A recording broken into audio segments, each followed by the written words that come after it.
الذي خلق الموت والحياة ليبلوكم أيكم أحسن عملا وهو العزيز الغفور তিনি সব কিছুর উপর ক্ষমতা রাখেন। কাজের দিক দিয়ে তোমাদের মধ্যে কে উত্তম তা পরীক্ষা করে দেখার জন্য তিনি মৃত্যু ও জীবন সৃষ্টি করেছেন, আর তিনি পরাক্রমশালী ও ক্ষমাশীল।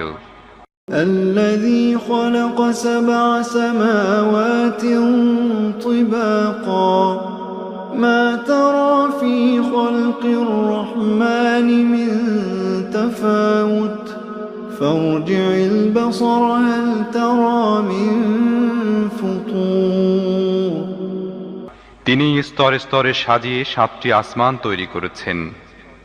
তুমি রহমানের সৃষ্টিকর্মে কোনো প্রকার অসঙ্গতি দেখতে